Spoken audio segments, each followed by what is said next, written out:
What's up, travel team? I wanted to make a quick video just giving you this is what I usually do to find the cheapest travel. We spent all last year doing travel weddings. We broke even on almost all of them, or lost money. But in order to kind of learn how to do it, so this training video, please don't disregard it. I want to save you money. I want to make it so that your travel is an enjoyable experience. So I'm going to kind of walk you through what I usually do. So first of all, just note we are switching. We have companies, as you can see, and so if you're like a mainly travel person, your HoneyBook will now be under Tolman Media Travel. So Trancy's getting that set up. If it's not set up by the end of the week, please send her a text and let her know. But it should be completely separate from Utah. If you do both by chance, like if you do both Utah weddings and travel or Idaho and travel, then what we'll do is we'll have to use two separate emails to create two separate accounts for you to log in. But this is going to keep it easier for you to manage each of your weddings. So this is Brooke Lemon. Okay, this is one that I'm shooting in Portland with my wife on May 3rd. So I'm going to show you the process of how I usually do this. So of course, I'm going to reach out to you first and see if you're available. If you want to take that wedding, awesome. What will happen then is I'll try to book it. Once it gets booked, you're going to see it assigned to you, right? So we'd click on you and assign you here.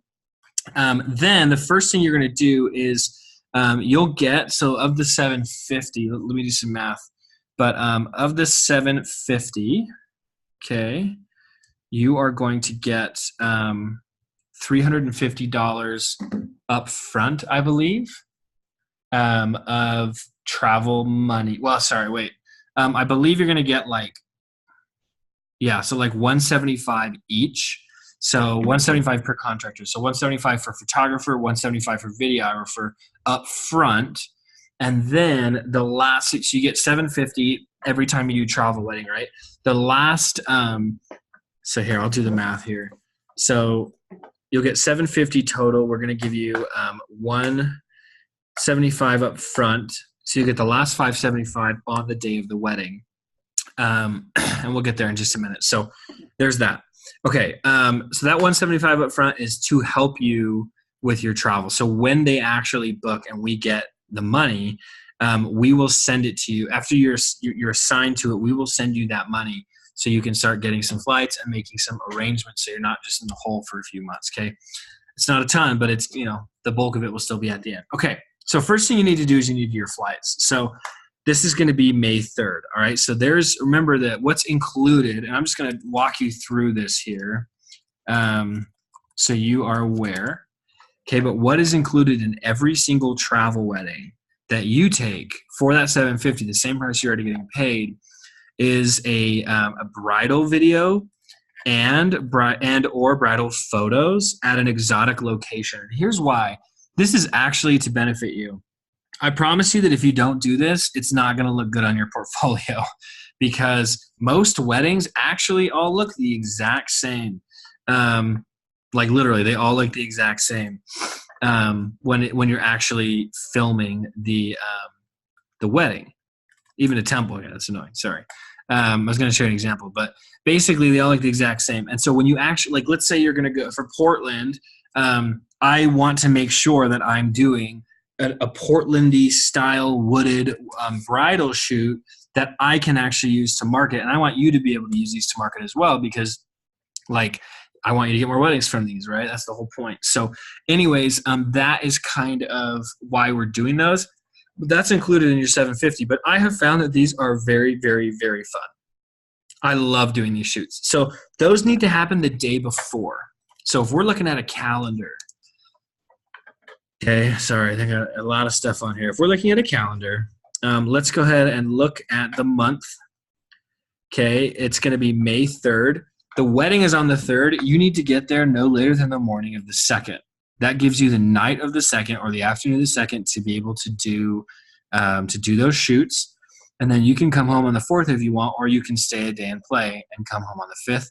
But that's up to you. That's why we give you a set fee and you can do whatever you want. So here's the tips, okay? My flights, I always use Google Flights. It is the hands down most unbiased. I always fly from Salt Lake City, okay, and let's do Portland. If you do through like Travelocity, they have certain airlines where they are trying to give you, like they've promised those airlines, like we'll show only your flights. So you're actually not getting the best deals. You pull this up right here on Google and it's actually going to give you a price range for certain dates. So if you really care about price, I mean, $10 a night is not going to make up for a hotel you'd have to pay. So Thursday to Sunday, okay, is going to be to Sunday. Okay. $198 a person. So if it's like Taylor and Brenton, what I would always do is update it to be 2 passengers. But boom, it's actually going to pull up the best and the cheapest flights. Look at this, guys. 2 passengers. The total for 2 people is $350. So that's pretty amazing, in my opinion, for a Delta flight. That's 177 round trip. So you're making, $750 minus 177. Boom. That's only 5. You still have 575 left of profit to work with, right? So my tip for picking flights, first of all, always use Google. Second of all, don't ever do one before 8:30 if you don't have to. In my opinion, the perfect flight time is 11 in the morning, because 11 in the morning means you don't have to get to the airport till 9, which means you don't have to wake up till like 7:45 and leave till 8, if that makes sense. So I would never do a flight earlier than 11, and most of the times you can actually find a pretty decent deal. This was a little more expensive. Actually, it's $100 more expensive, but just kind of depends, right? If you don't mind leaving late at night, but this, well, you can, because you're going to have to do the bridal session. So this would be the only one you'd be able to pick, right? You'd have to get there by 9 a.m. So there you go. I would pick that. You pick your returning flight. Doesn't matter whenever you want to leave. Some cost more. If you don't care, get home late at night. And then it will actually have you book through Delta. So that is my tip for flights. Now, here's another thing that I do, okay? On my Google Drive, I have a folder. This is my own personal Google Drive. I have a folder called Trips. And every single trip that I ever take, okay, I go in here and I put all of, like, when I book a flight and it gives me the confirmation, I come down here and I make a screenshot of the confirmation. I drop it in there. When I book a hotel confirmation, I drop it in there. And the reason I do that is just so I know that I have all of my confirmation numbers. If somebody's like, hey, you didn't pay for this, you can be like, actually, I did. Let me show you. You open up your Google Drive and you show up. I recommend that. For every travel wedding, create a separate folder and say, this is for March, Portland. This is for May, San Francisco. And then you at least have different folders for each. Okay, so that's going to be your flights. So once you get your flights, the next thing is use the hotels. The first thing you're going to want to do is look at their venue, because you have 2 options. You can rent a car, and if you're like a BYU student, you can get huge discounts. However, if you're under 25 and you're not a BYU student, then it's going to cost probably way too much to rent a car. So I'm going to do the Portland Airport. I spelled that wrong. Okay, and you're going to want to do the Portland Airport to the Portland Temple. Portland, Oregon Temple. I believe that's the Mormon one. I think so. Yep, it is. Okay. Yep, from the airport. So what you're going to want to do is basically find a place that's kind of in the middle. So that's probably going to be like a $40 Uber ride. However, if you are if you're Taylor and Brendan traveling together, that's only going to be $20 for each of you. I would build in like $50 to $100 of Uber per trip. Okay, so let's go high. We'll minus 100 here for your Uber. Okay, so I would probably try to find somewhere like along this route for your hotel before you start, because like hotels might be like cheap Portland hotel and it'll get you all the way out here and you can't really find anywhere. And then it's going to cost you way more money in Uber to get over here. So factor that in. If it's like $10 more to stay along this route, like I stayed in Beaverton when I went to Portland last time, and it was fine. It's like a 10-minute drive from the temple. So anyways, just keep that in mind. All right. So let's look up Beaverton. Let's look up Beaverton hotels cheap. That's what I type in. Once again, use Google Hotels. It's the most non-biased. So I'm going to actually need a hotel the night of the 2nd to the day of the 5th. That's going to be 3 nights, I believe. And here you go. I can filter by price. So just deals. And boom, it's going to pull up a bunch of options for me. Okay, JK, their deals suck. So it'll show you some options, just like 94 a night, 80 a night, and they just get cheaper, 80, this is about normal. I like the Shiloh Inn in my opinion. But yeah, so at that point you can click on Expedia. It's going to give you your total hotel price. Once again, if you are most of the time you're going to be doing a photo video package almost all the time. So this is actually only going to be 40 a night for each of you. So you really only have to stay 2 nights because you have to stay there the night you get there, shoot the wedding, the next night come home. So I'm going to say $80 is necessary of hotel per person because you're each paying 40, right? So that leaves you with about $400 left. Let's say 50 for food. And you're actually making about the same as you would already make if you're doing a Utah wedding, but you get to travel the world and explore, which is a lot of fun. Trust me, these weddings are a blast, and they're going to destroy your portfolio and make it look awesome because you've traveled and you've proven that you can, which, trust me, is super, super important. So anyways, I'm just trying to show you here how it's done. Like, you should still be able to make the same amount that you already would. But yeah, so now you can go ahead and look at this. Shiloh Inn here, it's in Beaverton. Okay, I'm going to make sure that it's close enough to the temple, that the Uber's not going to be crazy expensive. And let's check it out. So you're going to look here, and you're going to look here.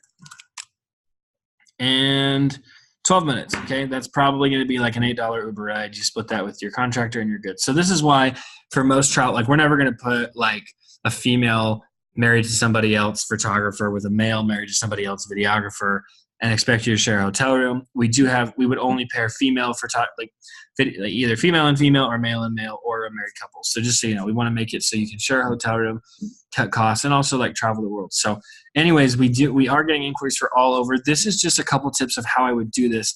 Now, here's what, once you've booked your hotels, you can actually do a pay later option for your hotels. So the only thing you actually have to pay for right now is your flights. Okay, so pay later on your hotel. So you can actually pay once you've been paid. If the wedding was on the 3rd, I would actually on the Sunday ask them to pay their final invoice. And I think that they should pay their final invoice before you even take off in the air. That way you have your cash to actually go and do, pay your hotels and pay your Uber fees and all that stuff. So, but yeah, that's what I would do there. And then what we're going to have you do is, whether you use Google Drive or you just want to do an email, we're actually hiring right now a travel supervisor, and you're going to send them your travel plans once you've made them, and they need to be made within a week of booking, of us booking the wedding, at least your flights. And, like I say, you don't have to pay for your hotel, just book it. That way, as long as those two things are put together, we know that you're good to go, as long as you're getting there the morning before so you can do that bridal session. And you're leaving whenever you want. It doesn't really matter, but just get there the morning before, and you're going to be there to shoot the wedding, and you're close enough. That person will approve the travel plans. I would also send your travel plans to the bride just so they know that you're good. They also can make good recommendations. They'll be like, hey, there's food here or whatever. So anyway, sorry it was long, but that is my tips for how to actually do a travel wedding. And then when you're on your BTM weddings, down here, the travel weddings, go ahead and mark, in a very vibrant color, which days you're going to be where, so that the travel lead can see that. And then I don't book you weddings in Utah and stuff as well. So that should be most of what you need. Those are just tips. Since I want you to start taking these weddings. They are a lot of fun. I would, if I was you, plan a day to have fun, because there's no, in my opinion, money is not you're not doing travel weddings for money. If you were doing travel weddings for money, you would rather take 3 Utah weddings. Travel weddings are because it basically gives you an opportunity to have a free Saturday and go play in Portland or wherever you're going to be, explore the world, take pictures, learn about culture and how it works. And I promise you it'll make you a better, more well-read person, which is important and it matters. So the point of travel is just to get out there and explore. If you want to bring a spouse that is not a member of Tolman Media, that's totally fine. You just have to pay for their travel separately. You might break even, but you and your spouse got a free trip. That's not bad at all. You'd have $350 more for your spouse. Buy them an extra plane ticket for $175, right? And they can just stay in the hotel room with you or whatever. Just don't make it weird for the other contractor, and it'll be totally fine. So my point is, I want you to have fun with these. The point of these is not to make the most money possible. It's to give you an opportunity to see the world and have fun, because it is a blast. So good luck with all those, and I will keep sending over our travel inquiries.